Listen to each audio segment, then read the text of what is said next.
बीच बड़ी खबर है। ट्रंप को मारने के लिए इनाम घोषित हुआ है। $10 मिलियन का इनाम इराकी संगठन ने ऐलान किया है। अमेरिका और ईरान के बीच तनाव लगातार बढ़ता जा रहा है।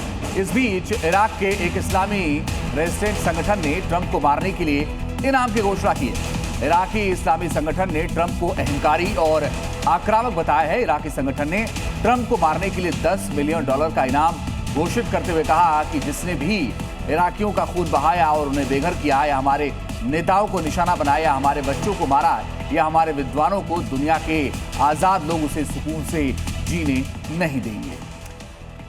तो ट्रंप को मारने की ये जो धमकी है वो इराक की तरफ से दी गई है और इराकी संगठन ने इनाम का ऐलान भी किया है। $10 मिलियन देने का ऐलान किया है जो डोनाल्ड ट्रंप को मारेगा। युद्ध के बीच अब इराक की तरफ से भी आवाजें अमेरिका और डोनाल्ड ट्रंप की तरफ उठती नजर आ रही है।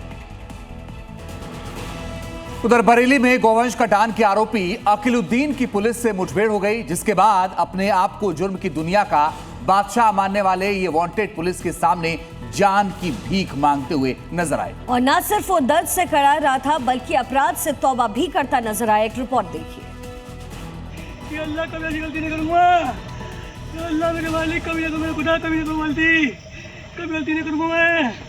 या अल्लाह, या अल्लाह, या अल्लाह, या अल्लाह, कभी गलती नहीं करूंगा।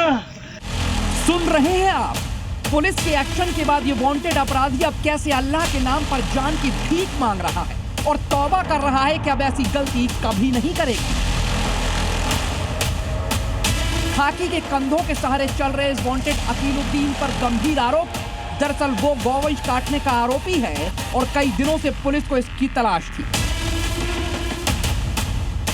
एक चेकिंग अभियान के दौरान उसने पुलिस पर हमला कर दिया, जिसकी जवाबी कार्रवाई में वो घायल हो गया और फिर जो हुआ वो आपके सामने है। अल्लाह कभी ऐसी गलती नहीं करूंगा। अल्लाह मेरे मालिक, कभी तो मेरे खुदा, कभी तो गलती।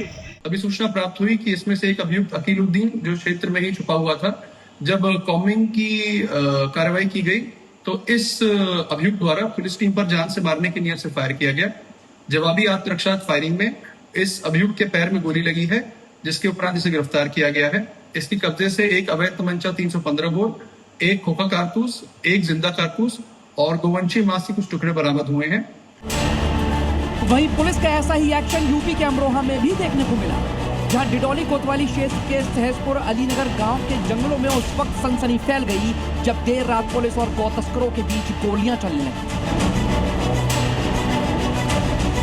पुलिस को देखते ही बदमाशों ने अवैध तमंचों से फायरिंग शुरू कर दी और जिसके बाद पुलिस को जवाबी कार्रवाई करनी पड़ी, जिसमें हिस्ट्री शीटर इरफान उर्फ बिहारी के बाएं पैर में गोली लगी, जिसके बाद उसे गिरफ्तार कर लिया गया।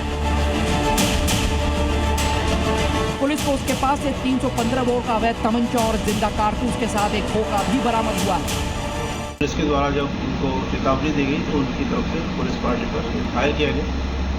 पुलिस के द्वारा भी जवाबी फायरिंग की गई, जिसमें एक गौकस वहाँ पर इंजर्ड हुआ, इसके पैर में गोली लगी है। शेष गौकस वहाँ से मौके का लाभ उठाकर, अंधेरे का फायदा उठा के वहाँ से भाग गए।